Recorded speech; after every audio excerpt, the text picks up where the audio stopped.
The scorching sun beat down on the parched land, its merciless rays transforming the dusty trail into a shimmering mirage of heat. Sophia Grayson clutched at her throat, feeling the last drops of moisture evaporate from her cracked lips as she stumbled forward. The distant mountains wavered in her vision, once a beacon of hope, now seeming impossibly far away. Her legs, which had carried her faithfully since dawn, finally betrayed her as she collapsed onto the baked earth of the Arizona territory. It was the summer of 1875, and Sophia had made a terrible miscalculation. The stagecoach had left her at the last outpost, with assurances that Copper Creek was just a short walk yonder. What the station master had failed to mention was that yonder stretched for miles across unforgiving terrain, and the water in her small canteen would not last half the journey. As consciousness began to slip away, the rhythmic sound of hoofbeats penetrated the haze in her mind. Perhaps it was just the pounding of her own heart, she thought. Or maybe death had come for her in the form of a horse. A shadow fell across her face, blocking the cruel sun. Through swollen eyelids, she made out the silhouette of a man on horseback. "Madam, can you hear me?" The voice was deep, tinged with concern. Sophia tried to respond, but her tongue felt swollen and useless in her parched mouth. A strong hand gently lifted her head, and the blessed coolness of water touched her lips. She drank desperately, choking slightly as the life-giving liquid slid down her throat. "Easy now," the voice cautioned. "Too much at once will make you sick." As her vision cleared, Sophia found herself looking up into the most startlingly blue eyes she had ever seen, set in a sun-bronzed face beneath a worn leather hat. The man kneeling beside her wore the dusty clothes of a working cowboy, his expression a mixture of concern and caution. "Thank you," she managed to whisper. "What in tarnation are you doing out here alone?" he asked, his gaze scanning the empty landscape. "There's nothing for miles." "Copper Creek," she murmured. "I was told it wasn't far." A flash of anger crossed his face.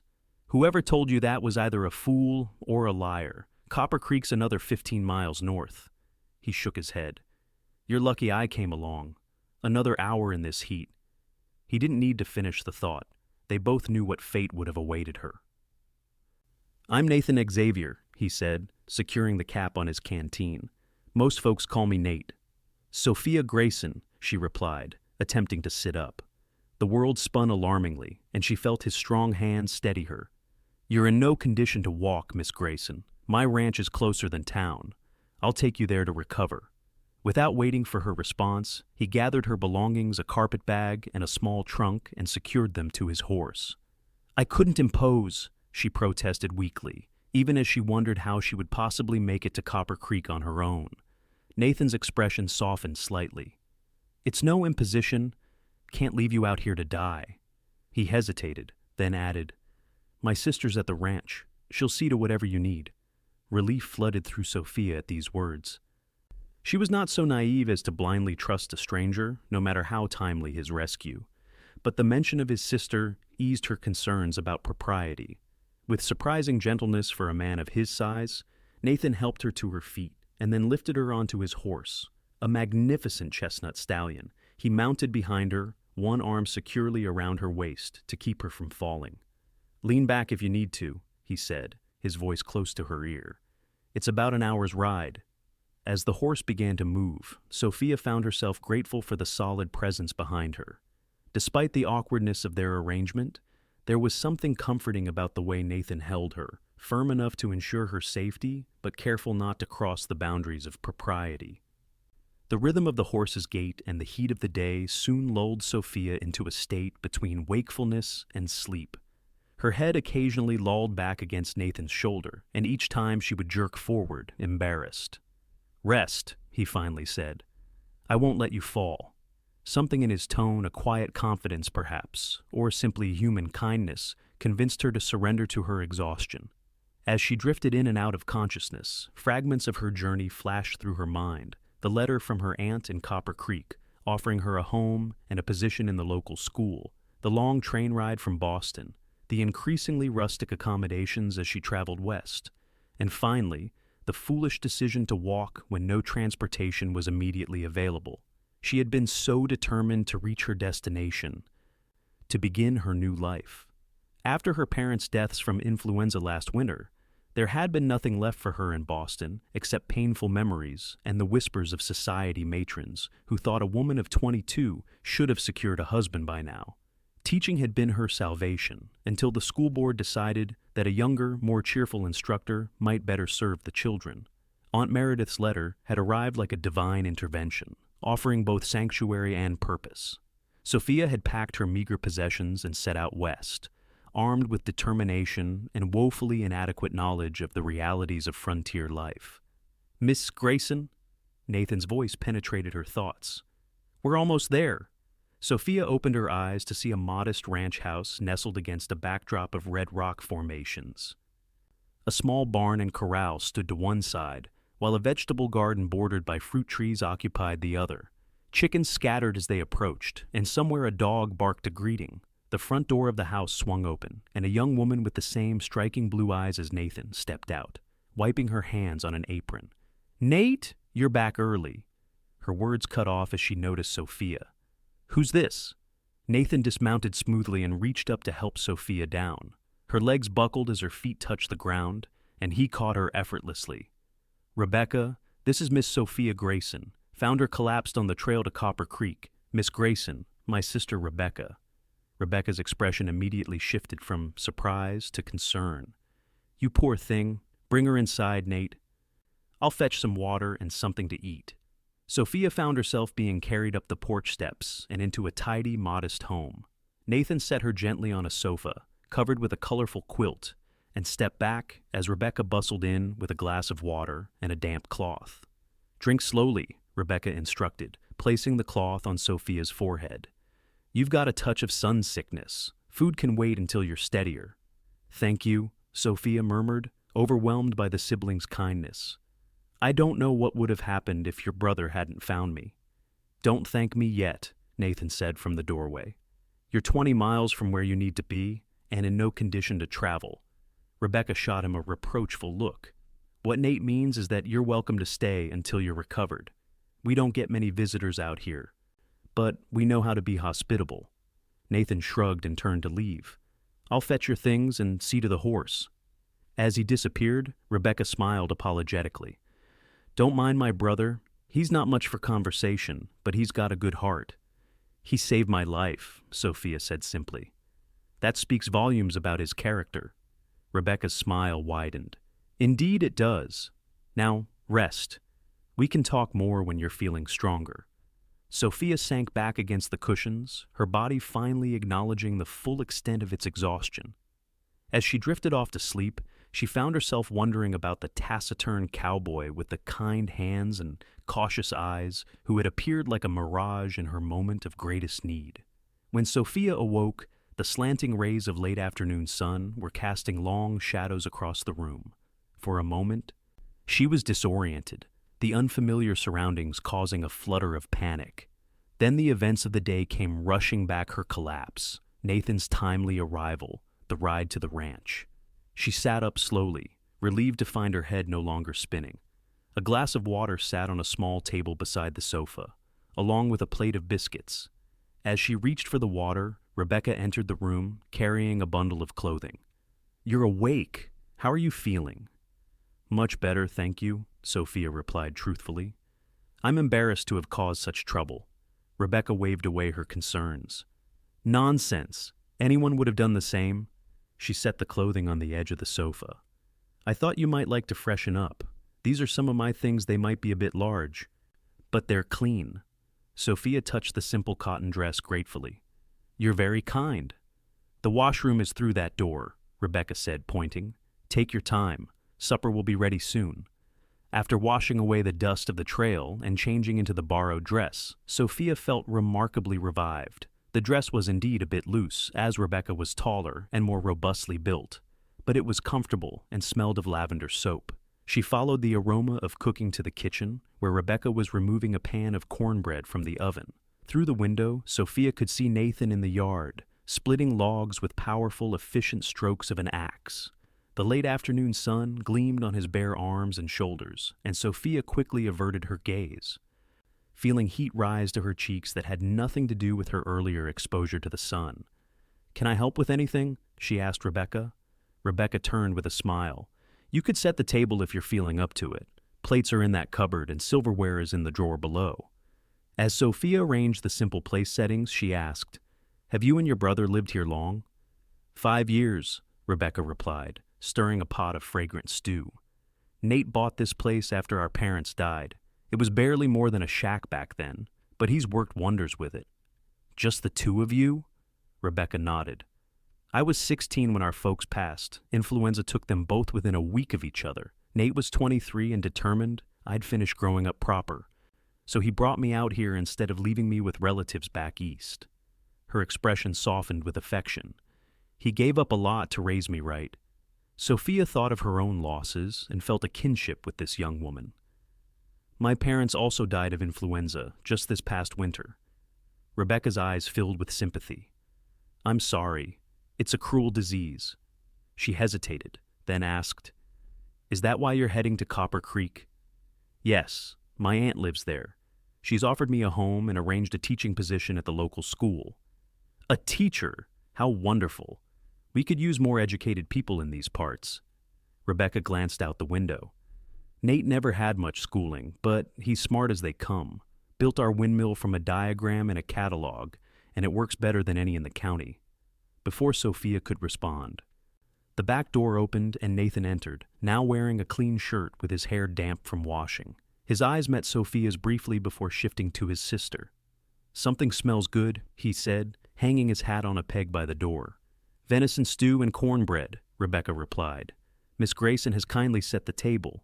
"Please, call me Sophia," she insisted, addressing both siblings. Nathan nodded acknowledgement as he washed his hands in a basin by the door. "You're looking better," he observed. "Color's back in your face." "Thanks to your timely rescue and your sister's care," Sophia replied. A ghost of a smile touched his lips. "Just happened to be in the right place." Dinner was a pleasant affair, with Rebecca carrying most of the conversation. She was eager to hear about Boston and peppered Sophia with questions about city life, fashion, and society. Nathan ate quietly, occasionally adding a comment or question, but mostly content to listen. Sophia found herself watching him when he wasn't looking. There was something compelling about his quiet strength and the careful way he listened, as if weighing every word. When he did speak, his observations were thoughtful and often surprisingly perceptive. As they finished their meal, Nathan finally addressed the practical matter of Sophia's situation. "I'll take you to Copper Creek day after tomorrow, if you're recovered enough to travel. Have to deliver some horses to the livery there anyway." "That's very generous of you," Sophia said, surprised and touched by the offer. "But I don't want to delay your work." "It's no trouble." "I was planning to go anyway." He rose from the table. "If you'll excuse me, I need to check on a new foal before it gets dark."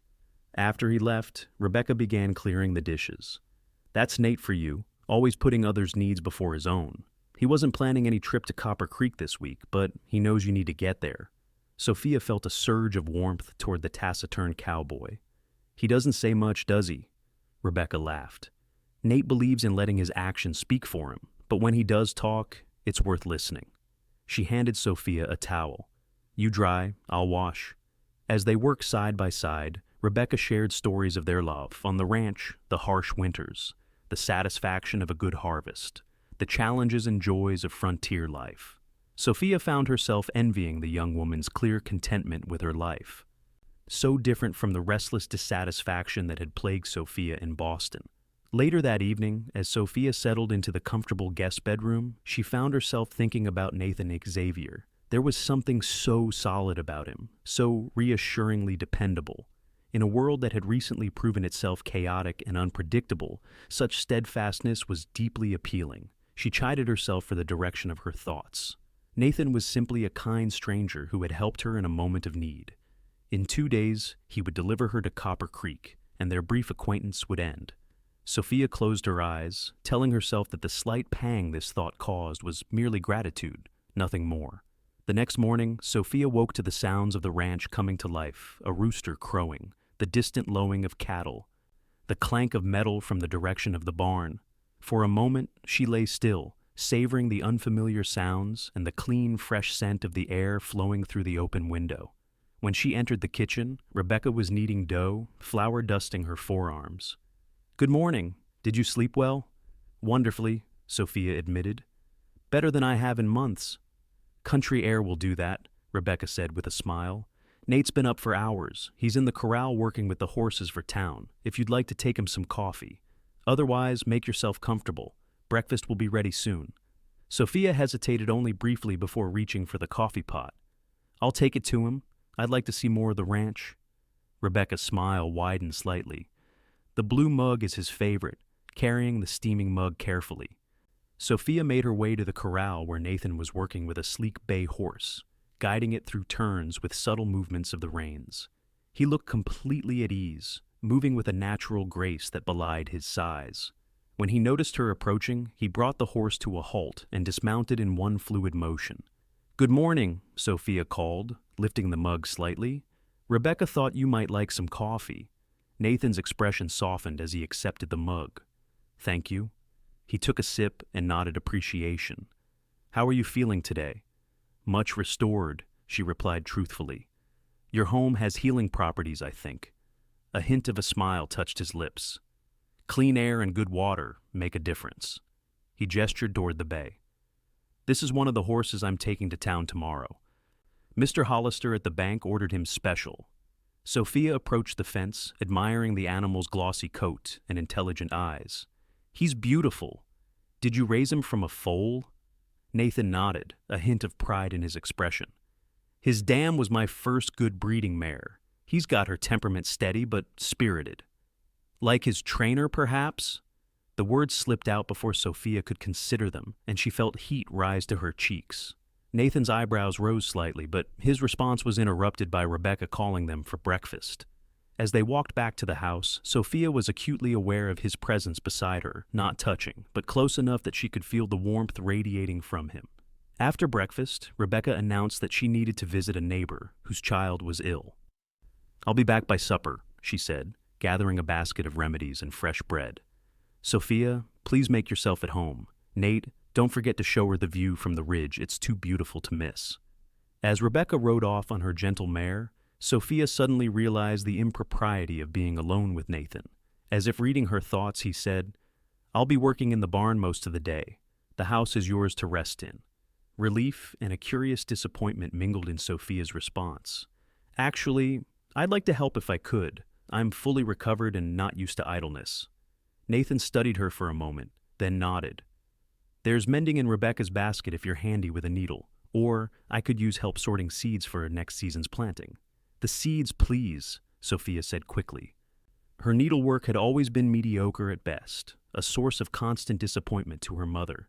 They spent the morning in the cool shade of the barn, sorting different varieties of vegetable and flower seeds into small labeled packets.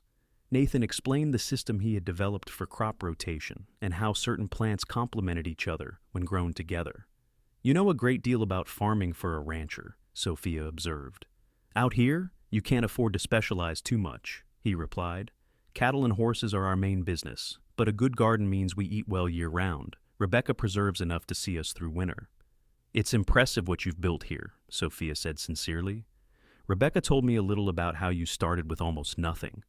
Nathan's hands paused briefly over the seeds. "We had what mattered: land with good water and the will to work it." He glanced at her. "What about you? Teaching is a respectable profession.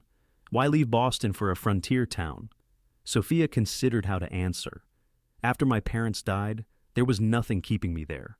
The school where I taught hired someone else, someone they felt would be more suitable." "Meaning what?" She sighed. "Meaning someone younger and more willing to defer to the school board's outdated ideas about education. I believe all children can learn, if given the right opportunity and encouragement. They preferred someone who would simply drill facts into reluctant minds." Nathan's expression showed genuine interest. "And Copper Creek promised something different?" "My aunt is on the town council. She convinced them that their growing community needs a proper school with modern teaching methods." Sophia smiled ruefully. "Of course, modern in Copper Creek might still be considered outdated in Boston, but it's a start. You sound passionate about it." "I am. Education changed my life, opened doors that would have otherwise remained closed." I want to do the same for others, especially girls who might not see possibilities beyond becoming wives and mothers. Nathan's lips quirked in what might have been a suppressed smile. Careful. Talk like that might scandalize Copper Creek's finest citizens. Are you scandalized, Mr. Xavier? She challenged lightly. His blue eyes met hers directly. No, Miss Grayson. I admire conviction. After a pause, he added more softly, and courage. The simple words, spoken with evident sincerity, touched Sophia deeply.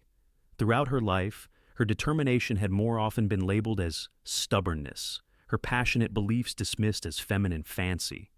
To have them recognized as virtues by this quiet, thoughtful man meant more than she would have expected. They worked companionably through the morning, breaking for a simple lunch of cold chicken and biscuits left by Rebecca. Afterward, Nathan suggested they ride to the ridge Rebecca had mentioned. I need to check the north pasture fence anyway, he explained. The view is worth seeing if you're up for a ride. Sophia hesitated. I haven't ridden much recently. Daisy's gentle as they come, he assured her, indicating a dappled mare. She'll follow my horse without any guidance if you're nervous. The prospect of exploring more of the ranch's beauty overcame Sophia's reservations. Nathan helped her mount, his hands strong and steady at her waist. The brief contact sent an unexpected flutter through her stomach that she firmly attributed to nerves about the ride. They set out at a leisurely pace, Nathan pointing out features of the landscape as they rode a hawk's nest in a tall pine, the tracks of deer and coyote, wildflowers that bloomed briefly after rain.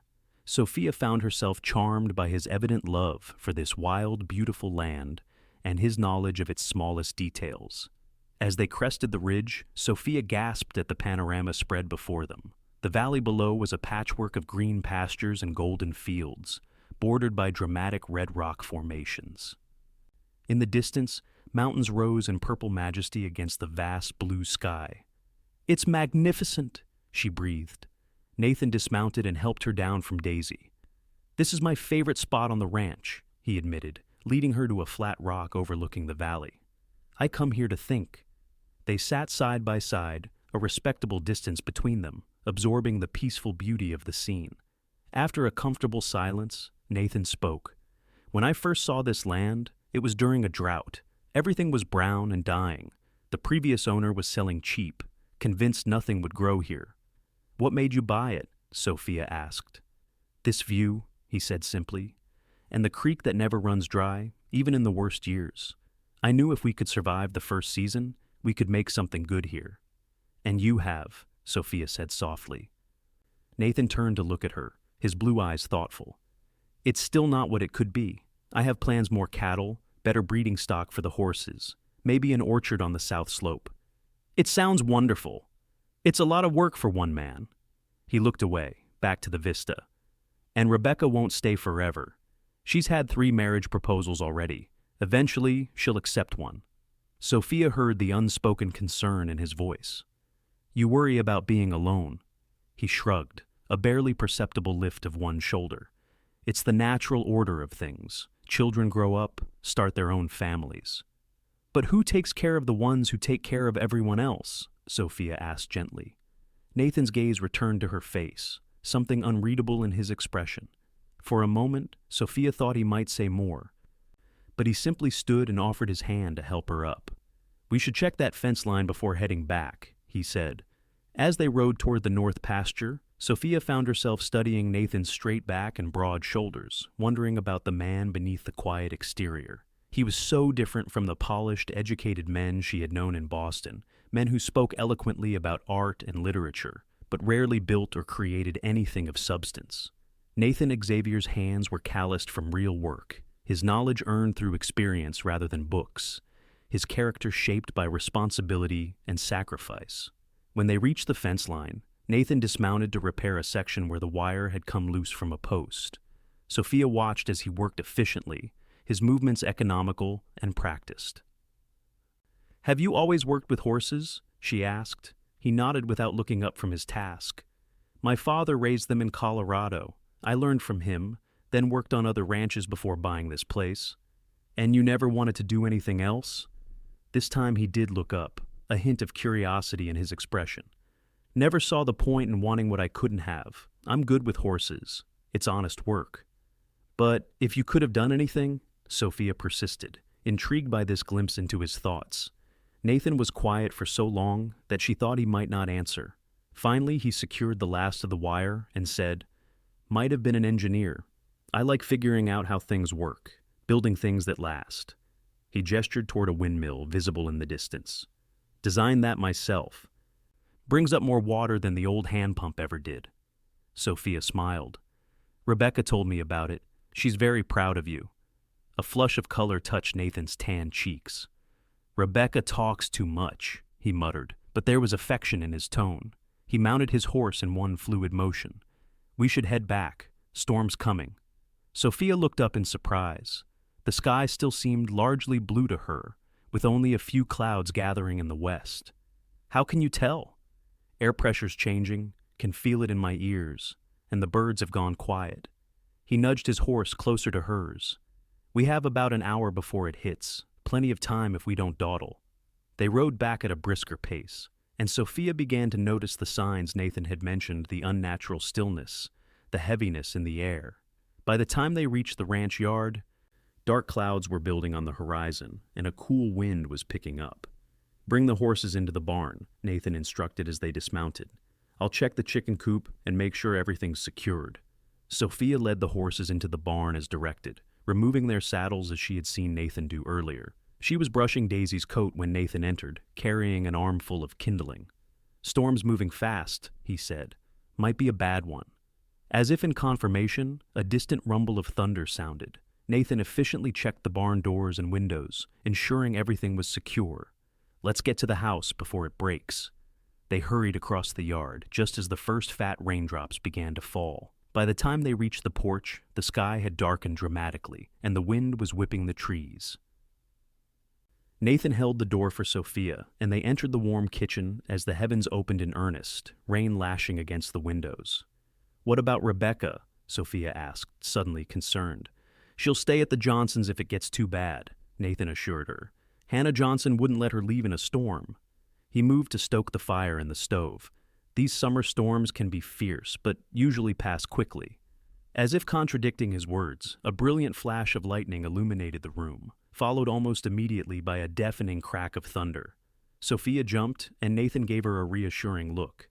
"House has weathered worse," he said. "We're safe here." Despite his confidence, the storm's ferocity was unnerving. Rain pounded the roof, and wind howled around the corners of the house. When a particularly violent gust rattled the windows, Sophia couldn't suppress a small gasp. "Not used to western storms?" Nathan asked, his tone gently teasing. Sophia shook her head. "We had storms in Boston, of course, but nothing like this. It feels wilder somehow." "Everything's bigger out here," he agreed, moving to secure the shutters on one window. "The land, the sky, the weather." He glanced at her. "Makes some people feel small. Others find it freeing. And you." His lips curved in a rare full smile that transformed his face, adding a boyish charm to his rugged features. "I like the reminder that there are forces bigger than man's ambitions. Keeps life in perspective." The genuine smile and unexpected philosophical turn of his thoughts captivated Sophia. In that moment, she glimpsed the depths beneath Nathan's quiet exterior, an observant mind, a contemplative soul, a man who had thought deeply about his place in the world. Another flash of lightning was followed by a resounding boom that shook the house. The lamp on the table flickered and went out, plunging the room into dim, storm-filtered light. "I'll get the lanterns," Nathan said calmly, moving confidently through the shadowed kitchen. He returned moments later with 2 oil lamps, their warm glow creating a cozy island in the storm-darkened house. "Are storms always this severe?" Sophia asked, trying to keep her voice steady as another thunderclap rattled the dishes in the cupboard. "Only a few times each summer," Nathan replied. He set one lamp on the table and handed her the other. "Would you like some tea? Might help pass the time until it blows over." The simple domestic suggestion calmed Sophia's nerves. "Yes, thank you. Can I help?" Nathan shook his head. "Sit. You're still recovering." Sophia watched as he moved around the kitchen with easy familiarity, setting water to boil, and retrieving a tin of tea leaves from a shelf. There was something soothing about his unhurried efficiency, a sense that all would be well simply because Nathan Xavier was capable and untroubled by the storm's fury. When he placed a steaming cup before her, their fingers brushed briefly. Sophia felt that same curious flutter in her stomach that had surprised her earlier. She quickly attributed it to lingering nervousness about the storm, but as she raised the cup to her lips, she found her gaze drawn to Nathan's hands, strong and calloused from work, yet gentle in their movements. "Thank you," she said, suddenly aware that she was staring. "For the tea, and for showing me the ridge today. It was beautiful." Nathan nodded acknowledgement as he took a seat across from her. "Tomorrow, I'll take you to Copper Creek. Your aunt will be worried." "Yes, of course." Sophia felt an unexpected pang at the reminder that this interlude was temporary. Tomorrow she would begin her new life in Copper Creek, and Nathan would return to his ranch and his horses. Their paths had crossed by chance and would soon diverge again. The thought troubled her more than it should have. After all, what was Nathan Xavier to her but a kind stranger who had helped her in a moment of need? Yet in the short time she had known him, she had glimpsed qualities she greatly admired: quiet strength, deep integrity, thoughtful intelligence, and a genuine love for the land and creatures in his care. Lightning flashed again, and Sophia jumped despite her resolve to remain calm. Nathan's expression softened with understanding. "Tell me about your plans for the school in Copper Creek," he suggested, clearly trying to distract her from the storm. "What will you teach first?" Grateful for the diversion, Sophia began describing her educational philosophy and the curriculum she hoped to implement. Nathan listened attentively, occasionally asking insightful questions that revealed his own interest in learning, despite his limited formal education. As they talked, the storm gradually diminished, its fury spent. The rain softened to a gentle patter on the roof, and the intervals between lightning and thunder lengthened. Without the storm dominating their attention, the intimacy of their situation became more apparent. Two people alone in a lamp-lit kitchen as evening fell, sharing thoughts and experiences. Nathan rose to check the windows, breaking the spell. "Storm's passing," he observed. "Rebecca should be able to return soon if the creek hasn't risen too much." Sophia nodded, both relieved and oddly disappointed. The storm had created a private world where only she and Nathan existed, and she was reluctant to see it end. "I should prepare something for supper," she said, standing. "It's the least I can do after all your kindness." Nathan turned from the window, his expression unreadable in the lamplight. "You're a guest, not a servant." "I'd like to contribute something," Sophia insisted. "I'm not completely helpless in a kitchen." A hint of amusement crossed his face. "All right, there's ham in the cold box and vegetables from the garden. Rebecca usually makes biscuits, but—" "I can manage biscuits," Sophia interrupted, with more confidence than she felt. Her cooking skills were modest at best, but surely she could handle something as basic as biscuits. Working together in the small kitchen, they prepared a simple meal. Nathan moved around her with careful consideration of her space, but in the confined area, occasional contact was inevitable, a brush of arms as they reached for utensils, his hand steadying her elbow when she nearly stumbled with a heavy pot. Each brief touch heightened Sophia's awareness of him as a man, not merely a rescuer or host. By the time Rebecca returned, soaked but cheerful from her adventure, supper was ready. The biscuits were slightly overdone on the bottom, but neither Xavier's sibling commented on it. Rebecca regaled them with tales of the storm's effects on the neighboring farms and expressed delight that Sophia had recovered enough to help with the meal. "Nate's a decent cook in a pinch, but his biscuits are like rocks," she teased, winking at Sophia. "Yours are a vast improvement." Nathan's only response was a raised eyebrow, but Sophia caught the gleam of humor in his eyes. After supper, Rebecca insisted on handling the cleanup while Sophia rested.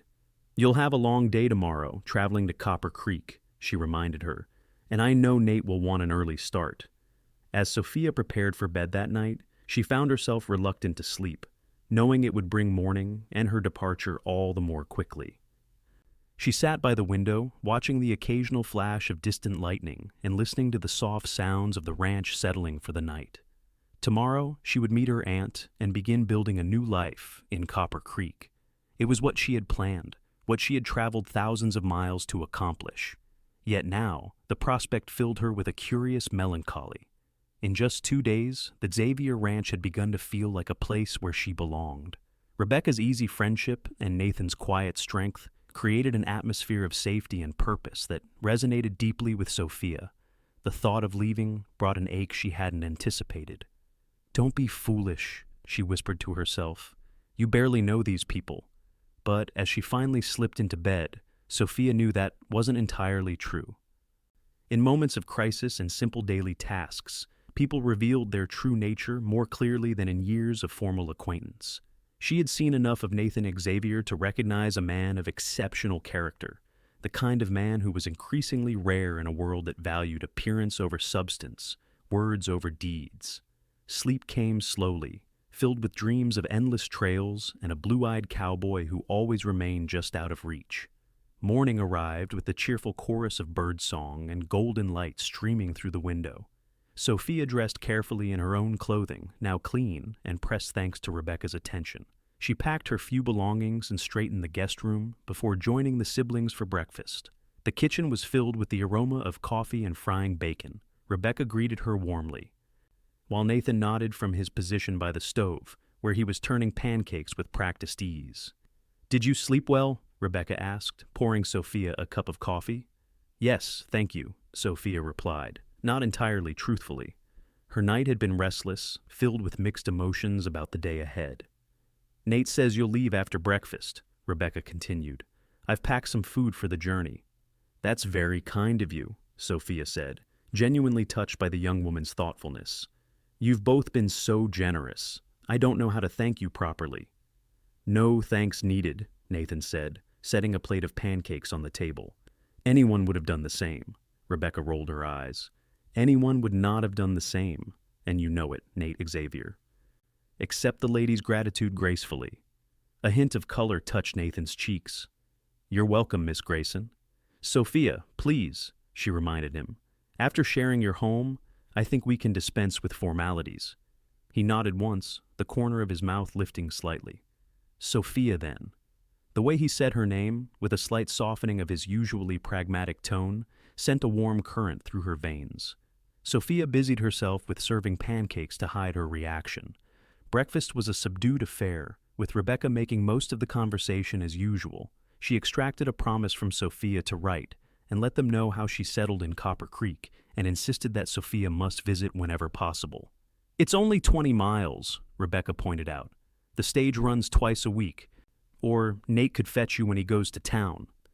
"Rebecca," Nathan said quietly, a warning note in his voice. His sister gave him an innocent look. "What? I'm just being neighborly." Sophia smiled at the siblings' interaction. "I would be delighted to visit if circumstances permit. And you must both call on me in Copper Creek whenever you're in town." After breakfast, Nathan went to prepare the wagon, while Sophia helped Rebecca clear the table. As they worked, Rebecca said hesitantly, "My brother isn't much for words, but he's been different since you arrived." "Different how?" Sophia asked, curious despite herself. Rebecca considered her answer carefully. "More present, I suppose. Usually his mind is half on the ranch even when he's sitting right here. But when you're talking, he really listens." She glanced toward the door. "It's nice to see." Before Sophia could respond to this intriguing observation, Nathan returned to announce that the wagon was ready. Farewells were exchanged on the porch, with Rebecca embracing Sophia warmly and extracting another promise to write soon. As Nathan helped Sophia onto the wagon seat, his hands at her waist were impersonal, yet somehow still intimate. He settled beside her, took up the reins, and with a final wave to Rebecca, they set off toward Copper Creek. The journey began in companionable silence. The wagon contained not only Sophia's belongings, but also 3 horses tied behind the bay Nathan had been training, and 2 others destined for sale at the livery stable. The morning was pleasantly warm, the storm having cleared the air of dust and left the landscape washed clean and vibrant. "Your ranch is beautiful," Sophia said after they had traveled a few miles. "You've accomplished so much in 5 years." Nathan glanced at her, then back to the trail. "It's a start, still plenty to do. Do you ever miss the city, the conveniences, the society?" He considered the question seriously before answering. "Never lived in a big city. Visited Denver once, found it too crowded, too noisy. People rushing everywhere, but not seeming to arrive anywhere important. He looked at her. Do you miss Boston? Sophia thought about the elegant townhouses, the cultured conversations, the familiar routines of city life. I miss certain aspects, the libraries, the museums, the intellectual stimulation of meeting people with different ideas and experiences. Not much of that in Copper Creek, Nathan observed. Perhaps not yet, Sophia acknowledged, but communities grow and change. I hope to contribute to that evolution through education. Nathan nodded, a thoughtful expression on his face. The West needs people with vision. Too many come just to extract what they can, gold, timber, grazing land, without building anything lasting. His insight surprised and pleased Sophia. Exactly. I believe in building, creating something valuable that will outlast us. Like a school. Like a school, she agreed with a smile. Or a ranch.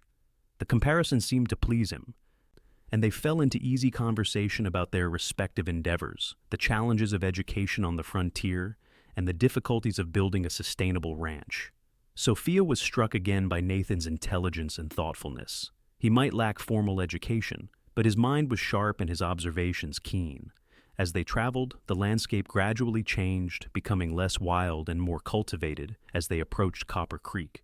Small farms dotted the valleys, and occasionally they passed other travelers who exchanged nods or brief greetings with Nathan. By midday, they stopped beside a clear stream to rest the horses and eat the lunch Rebecca had packed. Spreading a blanket in the shade of a cottonwood tree, they shared bread, cheese, and dried fruit while the horses grazed nearby. We're making good time, Nathan observed. Should reach town by mid-afternoon. Sophia nodded, a mixture of anticipation and regret filling her at the thought. I hope my aunt received my letter about my arrival. The post can be unreliable. If not, the hotel is comfortable enough until you connect with her, Nathan assured her. Widow Jenkins runs it, good woman, keeps it clean. You seem to know everyone in Copper Creek, he shrugged. It's the nearest town to the ranch. I'm there at least once a month for supplies or business. Sophia hesitated, then asked the question that had been on her mind. Will I see you when you come to town? Nathan's blue eyes met hers, something unreadable in their depths. If you wish it, I would, she said simply. I value your friendship. A shadow of something disappointment, perhaps, crossed his face before his expression returned to its usual reserved calm. Then you shall have it. They packed up the remains of their lunch and continued toward Copper Creek. As they traveled, Sophia found herself stealing glances at Nathan's profile, the strong jaw, the straight nose, the hint of lines at the corner of his eye that suggested he smiled more in private than in company. What would it take, she wondered, to make him truly laugh? The thought of discovering the answer held unexpected appeal. The approach to Copper Creek was marked by increasing signs of civilization, fenced fields, a sawmill by the river, and finally the town itself, a collection of wooden buildings arranged along a main street, with homes and businesses spreading outward. It was larger than Sophia had expected, with several substantial structures, including a 2-story brick building that Nathan identified as the bank. Where does your aunt live? He asked as they entered the town proper. Pine Street near the church, Sophia replied, consulting the letter she had carried across the country. Number 17. Nathan nodded and guided the wagon through the bustling main street. Sophia noticed that several people called greetings to him, which he acknowledged with nods or brief responses. It was clear he was well known and respected in the community.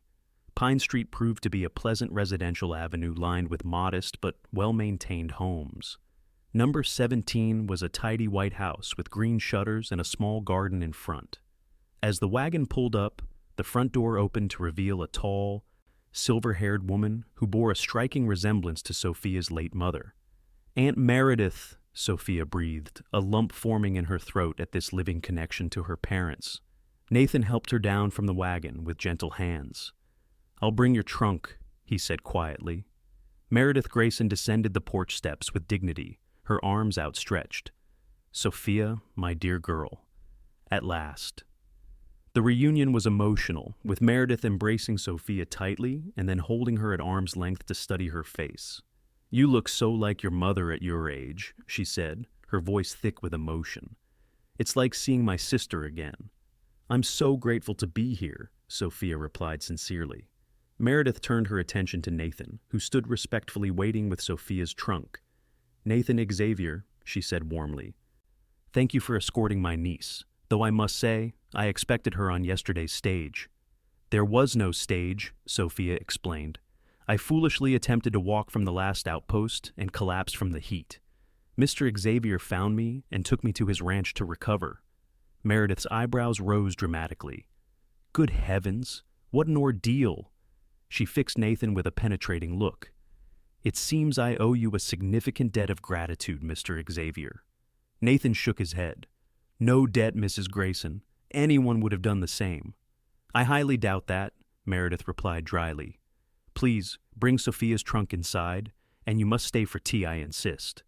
Nathan looked as though he might refuse, but after a glance at Sophia's hopeful expression, he nodded. I need to deliver these horses to the livery first. I can return in an hour, if that suits. Perfectly, Meredith declared. We'll expect you then. After Nathan departed with the wagon, Meredith showed Sophia to a charming bedroom overlooking the garden. This will be your room, my dear. I hope you'll be comfortable here. It's lovely, Sophia said sincerely, touched by her aunt's thoughtfulness. Fresh flowers stood on the dresser, and the bed was covered with a handmade quilt in shades of blue and green.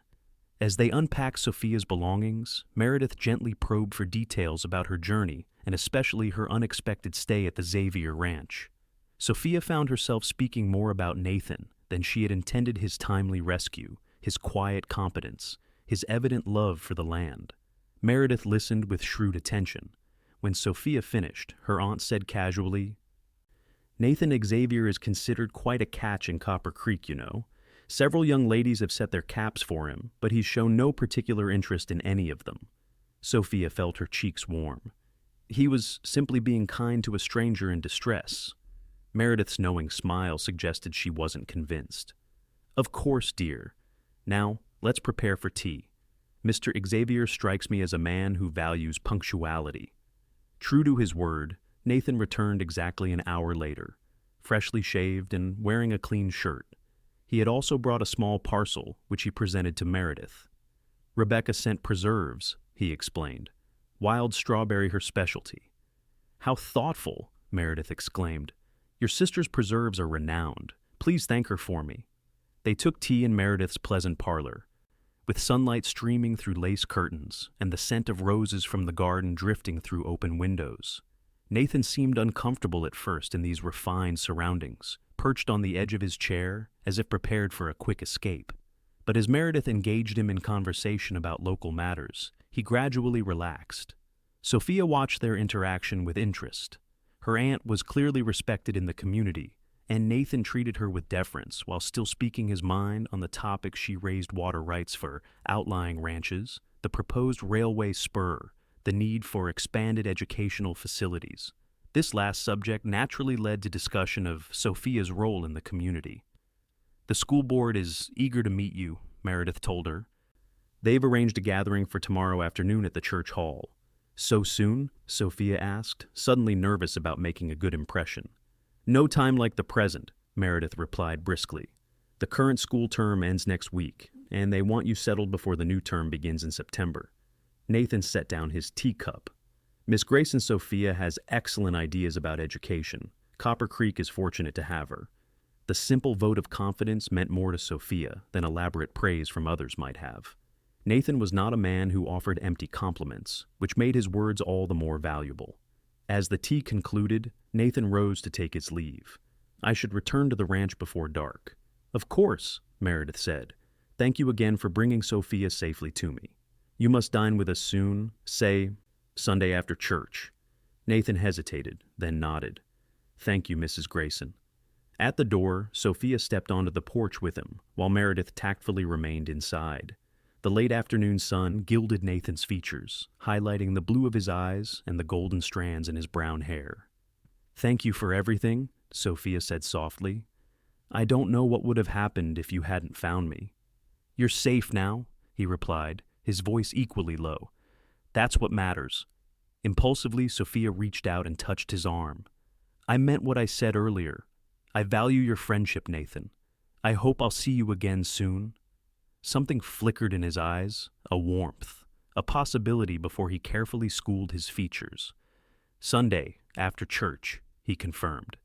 As he walked away, Sophia felt both satisfaction and a curious sense of loss. He would return in just a few days, yet watching him go felt like the end of something precious rather than a temporary parting. Meredith appeared beside her. "An exceptional man, your Mr. Xavier." "He's not my Mr. Xavier," Sophia protested automatically. Her aunt's knowing smile returned. "Not yet, perhaps." The following days were a whirlwind of activity as Sophia was introduced to Copper Creek society and began preparations for her teaching duties. The school board meeting went well, with most members receptive to her ideas for a more engaging curriculum. A few of the older men were skeptical, but Meredith's influence and Sophia's articulate presentation won them over. Sophia also met many of the town's prominent citizens, including the mayor, the bank president, who spoke highly of Nathan's horses, and the editor of the local newspaper. Everyone was welcoming, though she noticed that the young women tended to scrutinize her more carefully, especially after learning of her brief stay at the Xavier Ranch. "You've caused quite a stir," Meredith informed her with amusement, after a particularly thorough interrogation by the dressmaker's daughter. "Nathan Xavier never brings young ladies to town, and now he's accepting dinner invitations. The speculation is rampant." Sophia felt her cheeks flush. "There's nothing to speculate about. He rescued me from a dangerous situation, that's all." "If you say so, dear," Meredith replied, clearly unconvinced. "Though I must say, he looked at you in a way I've never seen him look at anyone else." Despite her protests, Sophia found her thoughts returning to Nathan frequently. She wondered what he was doing, if he thought of her at all, what Rebecca might have said about her after she left. Such girlish fancies were unlike her, and she chided herself for the distraction. By Sunday, Sophia had settled into a routine with her aunt, and was beginning to feel at home in Copper Creek. The church service that morning was well attended, with nearly the entire community present. Sophia, sitting beside Meredith in a pew near the front, was acutely aware of Nathan's arrival shortly before the service began. He took a seat at the back with several other ranchers and cowboys, his tall frame unmistakable even at a distance. Throughout the service, Sophia resisted the urge to turn and look at him, but as the congregation filed out afterward, they inevitably came face to face on the church steps. Nathan removed his hat, revealing hair still damp from washing.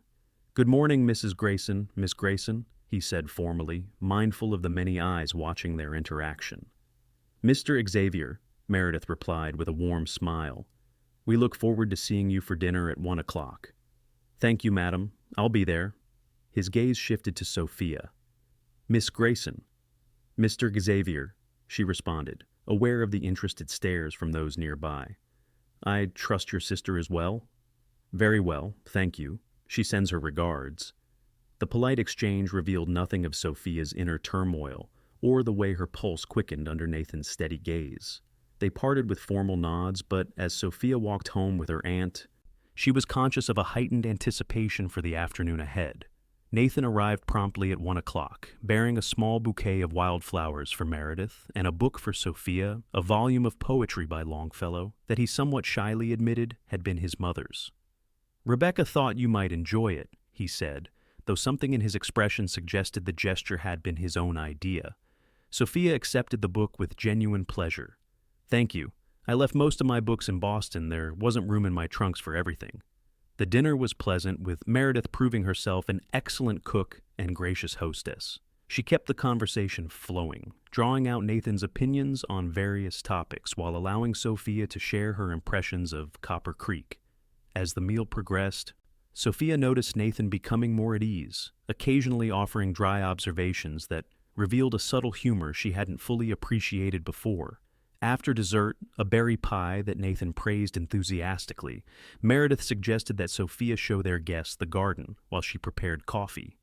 "Aunt Meredith is not particularly subtle," Sophia commented with mild embarrassment as they strolled among the roses. Nathan's lips twitched. "Most people aren't." "Does it bother you, the speculation about us?" she asked, watching his reaction carefully. He considered the question with his usual thoughtfulness. "People will talk regardless of what we do, The truth is known to us, that's what matters. And what is the truth, Nathan? The words slipped out before Sophia could reconsider them. He stopped walking and turned to face her, his blue eyes serious. The truth is that I've thought about you every day since you left the ranch, that I find myself looking forward to coming to town in a way I never have before. He paused, then added quietly, but I'm a simple rancher with little education and less Polish. You're an educated woman from Boston society. Those facts remain, regardless of other considerations. Sophia's heart quickened at his admission. What other considerations do you mean? A hint of color touched his cheeks. You know very well what I mean, Sophia. She did know, but needed to hear him say it.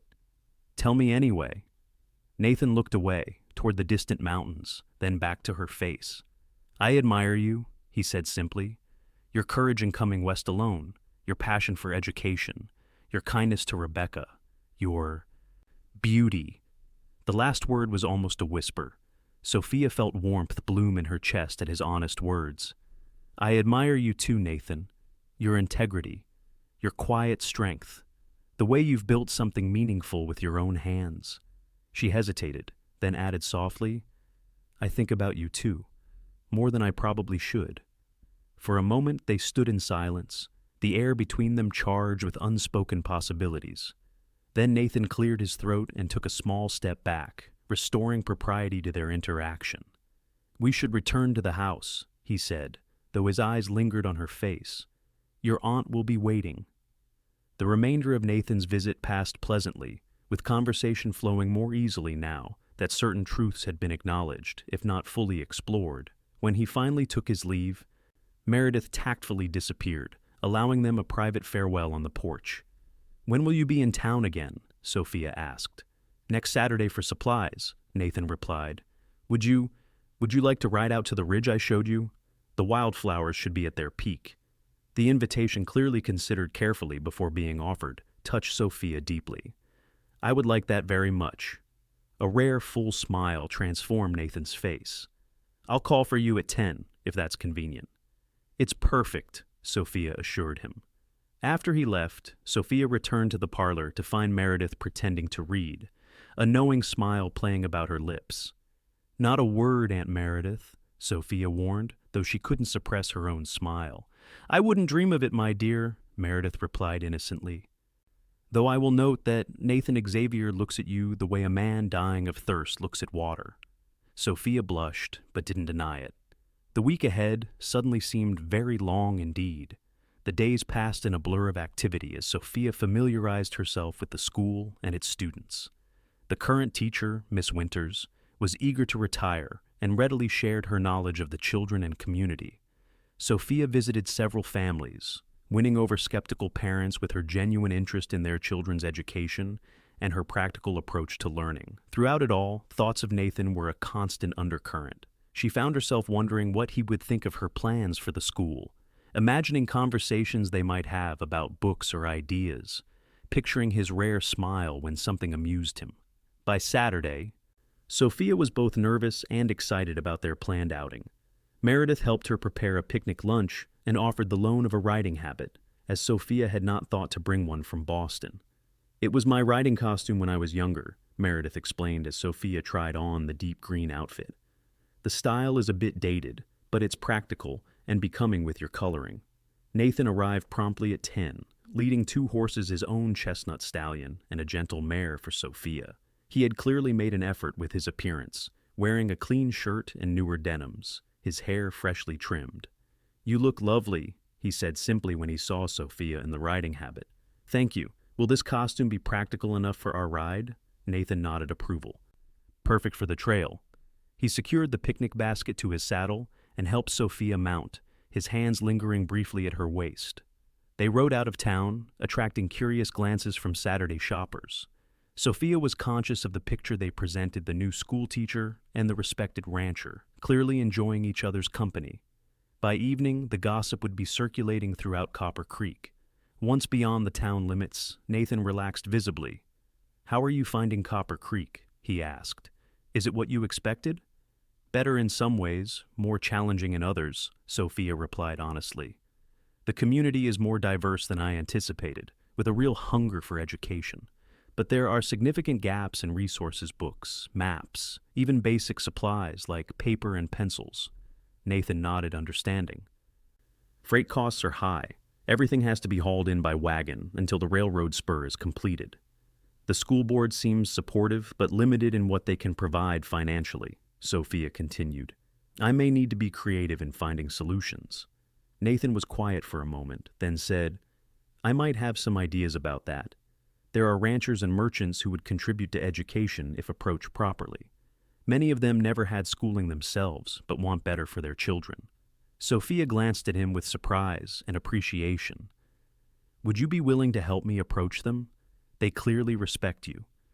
Of course, he replied without hesitation. Education matters. The future of the West depends on it. Once again, Nathan's thoughtfulness and broader vision impressed Sophia. He might consider himself a simple rancher, but his understanding of community needs and his willingness to contribute revealed a man of substance and principle. They rode for nearly an hour, the trail gradually ascending into the foothills. The landscape was spectacular in the clear morning light, with wildflowers carpeting the meadows in vibrant purples, yellows, and blues. Nathan pointed out landmarks and shared stories about the area's history, including tales of the indigenous peoples who had lived there for generations before white settlement. How did you learn all this? Sophia asked, fascinated by his knowledge. Old Jim Blackfoot taught me when I first came to the area, Nathan explained. He was half Ute, lived in these mountains all his life, knew every plant, every animal, every story the land had to tell. Is he still alive? Nathan shook his head. Passed 2 winters ago. His son lives on the North Ridge, keeps the traditions alive, but the old ways are fading. Progress comes at a cost. There was a hint of melancholy in his tone that resonated with Sophia's own feelings about change and loss. Not all progress is improvement, she observed. We gain convenience but lose connection to the land, to traditional knowledge, to each other. Nathan looked at her with evident surprise and approval. Exactly. Most people from the East see only opportunity in expansion, not what's being lost. I'm not most people, Sophia said with a small smile. His answering smile was warm. No, you're not. That's becoming increasingly clear. When they reached the ridge Nathan had described, Sophia gasped at the panoramic view. Mountains rose majestically in the distance, while the valley below was a patchwork of meadows, forests, and the silver ribbon of a river winding through it all. It's magnificent, she breathed. Even more beautiful than you described. They dismounted in a small clearing surrounded by pines, the ground soft with fallen needles. Nathan spread a blanket while Sophia unpacked the lunch Meredith had prepared: cold chicken, fresh bread, apple tarts, and a bottle of lemonade. As they ate, conversation flowed easily between them, covering topics from books they had read to dreams they harbored. Nathan spoke of his plans for expanding the ranch, breeding horses that combine strength with intelligence, creating something that would last beyond his lifetime. Sophia shared her vision for education that nurtured curiosity and independent thinking rather than rote memorization. You'll change lives, Nathan said with conviction. Children taught to think for themselves become adults who solve problems creatively. That's my hope, Sophia agreed, though not everyone appreciates the concept. Some parents and school boards prefer obedience over innovation. You'll win them over, he predicted. Your passion is compelling. The simple compliment warmed Sophia more than elaborate flattery might have. Nathan's words were never casually offered, which made them all the more meaningful when given. After lunch, they walked along the ridge, stopping occasionally to admire particularly striking views or interesting plants. Nathan's knowledge of local flora was extensive, and he identified medicinal herbs, edible berries, and plants used by indigenous peoples for everything from basket weaving to ceremonial purposes. At one point, they paused beside a cluster of delicate blue flowers. Forget-me-nots, Nathan said. They only bloom for a few weeks each year. Sophia bent to examine the tiny blossoms. They're beautiful. My mother loved them, Nathan said quietly. She used to say they reminded her that even small things can make a lasting impression. Sophia straightened and found him watching her, his expression unusually open. Your mother sounds like a wise woman. She was, he agreed. She would have liked you. The simple statement held layers of meaning that neither of them seemed ready to fully explore. Instead, they continued their walk, gradually circling back toward where the horses were tethered. As they packed up the remains of their picnic, a comfortable silence fell between them. The day had been perfect, the weather, the scenery, the conversation, and Sophia found herself reluctant for it to end. Nathan seemed to share her sentiment. "We should do this again," he said as he helped her mount. "There are other places I'd like to show you." "I'd like that," Sophia replied sincerely. They rode back to town at a leisurely pace, extending their time together as long as possible. As they approached Meredith's house, however, Sophia became conscious again of the curious glances and whispers their appearance together would generate. Nathan, ever perceptive, noticed her slight withdrawal. "Does it bother you?" he asked quietly. "The talk?" Sophia considered the question honestly.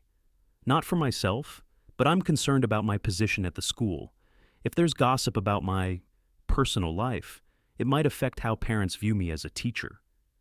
Nathan nodded, understanding. "That's a valid concern. Would you prefer we be more circumspect?"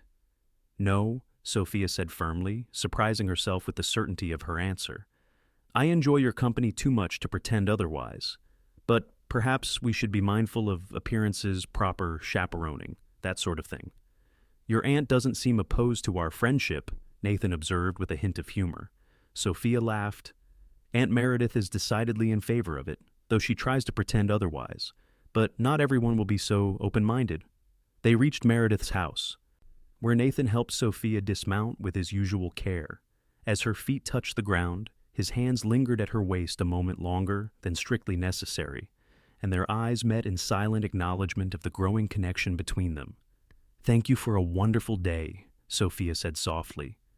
"The pleasure was mine," Nathan replied, his voice equally low. For a breathless moment, Sophia thought he might say more, or perhaps even kiss her hand in the formal manner of courtship.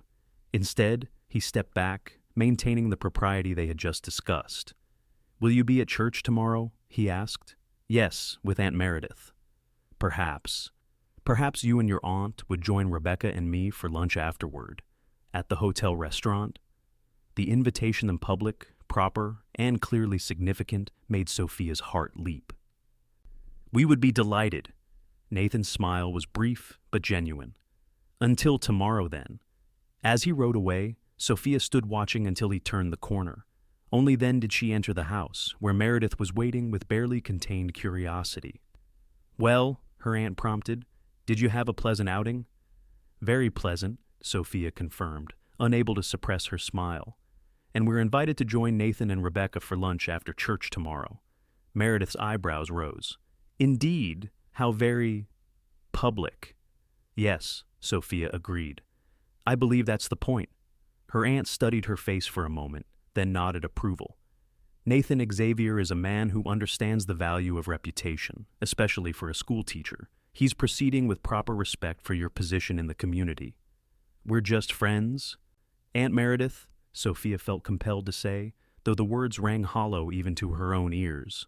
"Of course, dear," Meredith replied with a knowing smile. "Now, tell me about the wildflowers. Were they as spectacular as Nathan promised?" The following weeks established a pattern that became the highlight of Sophia's new life in Copper Creek. Nathan came to town every Saturday, and they would ride out to explore the surrounding countryside, always returning in time for Sophia to be seen publicly in town, conducting ordinary business, visiting the mercantile, returning books to the small lending library, or taking tea with Meredith at the hotel. On Sundays after church, they dined with Meredith and often Rebecca, who had taken to spending more weekends in town as her friendship with Sophia deepened. Occasionally, Nathan would call on a weekday evening, bringing fresh vegetables from the ranch garden or a book he thought Sophia might enjoy. Their relationship developed gradually, built on genuine friendship and mutual respect. Nathan began to share more of himself, his hopes for the ranch, memories of his parents, his concerns about the changing West. Sophia found in him a thoughtful listener, an insightful commentator on her own dreams and fears. As summer progressed, Sophia's position in the community strengthened. Her visits to students' homes and her careful preparation for the coming school term impressed parents and school board members alike. When she organized a community reading circle that met weekly in the church hall, even some of the more skeptical townspeople began to appreciate her contributions. Nathan, true to his word, helped secure donations for school supplies from local ranchers and merchants. His quiet advocacy lent weight to Sophia's requests, and by late August, the school boasted new maps, a growing library, and sufficient paper and pencils for all students. Their mutual support and growing closeness did not go unnoticed in the small community. Speculation about their relationship was rampant, though generally positive. Nathan's standing as a respected rancher and businessman protected Sophia from the worst of the gossip, and Meredith's obvious approval silenced many potential critics. One evening in late August, just before the school term was to begin, Nathan arrived at Meredith's house with a more formal air than usual. He had clearly dressed with care, wearing a proper suit rather than his usual ranch clothes, and he carried a small parcel wrapped in brown paper. Meredith greeted him warmly, and then, with a meaningful glance at Sophia, announced that she had letters to write and would leave them to talk in the parlor. Once they were seated, Nathan seemed uncharacteristically nervous, turning his hat in his hands before finally speaking. "Sophia, I've come to ask something important." Her heart quickened. "Yes?" "The school term starts next week, and you'll be busy with teaching. I understand that." He paused, gathering his thoughts. "But I was hoping, that is, I wanted to ask if you would permit me to court you properly." Though Sophia had begun to hope for such a request, hearing it spoken aloud still sent a thrill through her. "I would like that very much, Nathan." Relief and joy transformed his face. "I know I'm not the sort of man you might have expected to care for. I'm not educated or cultured like the men in Boston, but what I feel for you is real and true, and I promise to be worthy of your regard." Moved by his sincerity, Sophia reached out to touch his hand. "You are already worthy, Nathan. Your character, your integrity, your kindness, these matter far more to me than formal education or social polish." He turned his hand to clasp hers, the touch sending warmth up her arm. "I brought you something," he said, offering the small parcel. "It's not much, but—" Sophia unwrapped the package to find a small leather-bound journal with her initials embossed on the cover. "It's beautiful," she breathed. "I remembered you saying you like to write down your thoughts and observations," Nathan explained. "The leather is from our ranch. I had it made specially by Mr. Collins, the saddle maker." The thoughtfulness of the gift, reflecting both his attention to her words and a personal connection to his ranch, touched Sophia deeply. "Thank you. I'll treasure it." Nathan smiled, more relaxed now that his request had been accepted and his gift appreciated. "I thought, perhaps, if it's agreeable to you and your aunt, I might take you to the harvest dance next month. It's the biggest social event of the fall season." "I would be honored," Sophia replied sincerely. When Nathan took his leave an hour later, there was a new understanding between them. He kissed her hand formally at the door, the brief contact of his lips against her skin sending a flutter through her stomach. Meredith, who had mysteriously reappeared just as Nathan was preparing to leave, observed the gesture with approving eyes. "A gentleman through and through," she commented after Nathan had gone, despite his frontier upbringing. "He's a remarkable man," Sophia agreed, unable to keep the happiness from her voice. Meredith studied her niece's glowing face. "You care for him deeply, don't you?" "I do," Sophia admitted, "more than I thought possible in such a short time." "The heart knows what it wants," Meredith said softly. "Your mother would approve, I think. She always valued substance over appearance, though few knew it beneath her social graces." Tears pricked Sophia's eyes at the mention of her mother. "Do you really think so?" "I know so," Meredith assured her. "Margaret would have seen the same qualities in Nathan that you do: his integrity, his quiet strength, his tender heart beneath that reserved exterior." Comforted by her aunt's words, Sophia retired to her room, where she sat by the window with her new journal. Opening to the first blank page, she began to write, pouring out her feelings about Nathan, about Copper Creek, about the unexpected journey that had led her to this place and this moment. As September arrived, Sophia was fully engaged with her teaching duties. The school in Copper Creek was a single room that accommodated children from 6 to 16 years of age, requiring Sophia to develop lessons appropriate for different levels of ability and knowledge. It was challenging but deeply satisfying work, especially as she witnessed the children's enthusiasm for her more engaging teaching methods. True to his word, Nathan maintained a proper courtship while respecting her professional commitments. He continued his Saturday visits, though their rides were sometimes shorter, to accommodate Sophia's need to prepare lessons. On Sundays after church, he often joined Sophia and Meredith for dinner, sometimes bringing Rebecca or occasionally inviting them to dine at the hotel. The harvest dance, held in the decorated barn of a prosperous farmer at the edge of town, marked a significant moment in their relationship. Sophia wore her best dress, a deep blue silk that Meredith had helped alter to reflect current frontier styles, and Nathan appeared in a new suit, looking handsome if slightly uncomfortable in the formal attire. The entire community attended, from the bank president to the newest settlers. Music was provided by local fiddlers, and tables groaned under the weight of dishes contributed by every household: fried chicken, hams, pies of every description, cakes, and abundant fresh vegetables from the fall harvest. When Nathan led Sophia onto the dance floor for a waltz, she was conscious of many eyes upon them. By accepting his invitation to the dance and now moving in his arms before the entire community, she was publicly acknowledging their courtship. "Everyone is watching us," she murmured as they moved smoothly around the floor. Nathan's hand tightened slightly at her waist.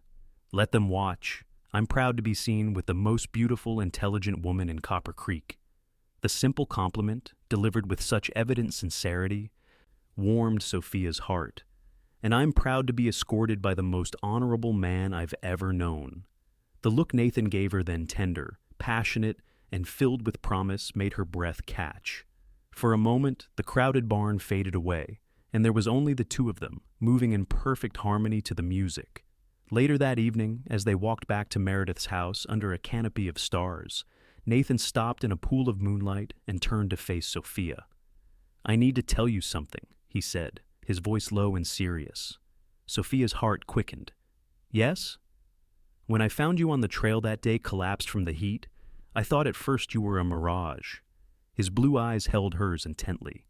"Then, when I realized you were real, something happened that I can't explain. It was as if I recognized you, somehow. As if I'd been waiting for you, without knowing it." The heartfelt confession moved Sophia deeply. "I felt it too," she admitted. "Not at first, I was too delirious from the heat. But later, at the ranch, I felt a connection I couldn't explain, a sense of belonging." Nathan took her hands in his touch warm and sure. "Sophia, I love you. I think I've loved you since that first day, though I didn't have the words for it then." Tears of joy filled Sophia's eyes. "I love you too, Nathan, with all my heart." He raised one hand to gently touch her cheek.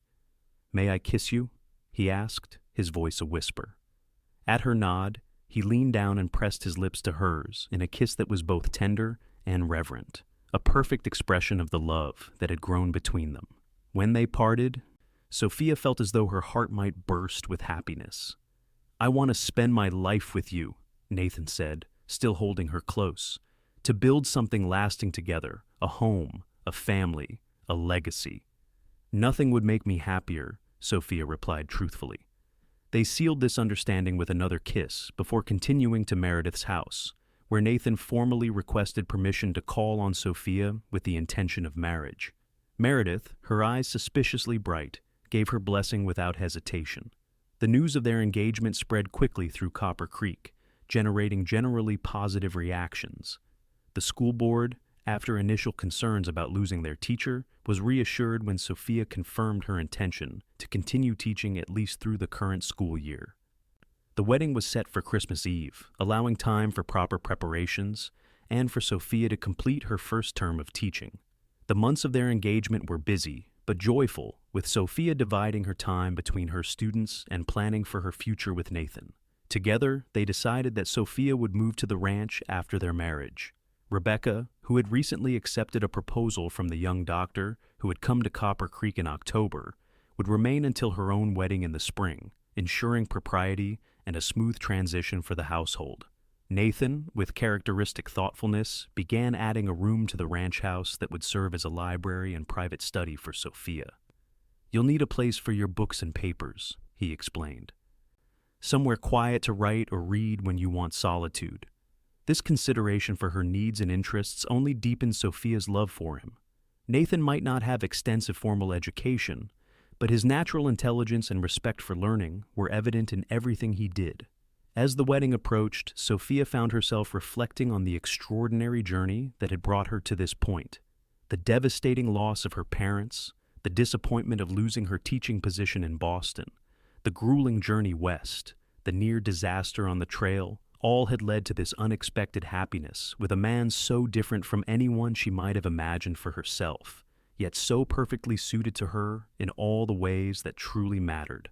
On Christmas Eve, the church in Copper Creek was filled to capacity with friends, students, and community members. Meredith, resplendent in a new gown of lavender silk, gave Sophia away, while Rebecca stood as maid of honor and the doctor as Nathan's best man.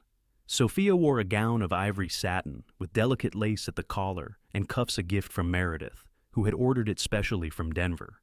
Nathan, handsome in a new black suit, waited at the altar with an expression of wonder and joy that brought tears to many eyes. As they exchanged vows, Sophia thought of that scorching day on the trail when she had collapsed, certain that death had found her. Instead, life had found her in the form of this strong, quiet man who now promised to love and cherish her for all his days. "I now pronounce you man and wife," the minister declared. "You may kiss your bride." Nathan's kiss was gentle but profound, a promise of the life they would build together. As they turned to face the congregation as husband and wife, Sophia felt a sense of rightness and completion that she had never experienced before. The celebration afterward at the hotel was joyous, with music, dancing, and a feast contributed by the entire community. Even the most skeptical residents of Copper Creek had come to appreciate the match between the educated Eastern school teacher and the respected local rancher, seeing in their union a perfect blending of different worlds and strengths. Late that night, after the last guests had departed, Nathan drove Sophia to the ranch that would now be their home. Snow had begun to fall, transforming the landscape into a glistening wonderland beneath the full moon. The ranch house glowed with welcoming light, thanks to Rebecca's preparation earlier in the day. Nathan lifted Sophia from the wagon and carried her across the threshold in the traditional manner, setting her gently on her feet in the warm kitchen. "Welcome home, Mrs. Xavier," he said softly. Sophia looked around at the simple, well-built house that would be the center of their life together. "It's perfect," she said sincerely. Rebecca had prepared the main bedroom for them, with fresh linens and sprigs of evergreen lending a festive air.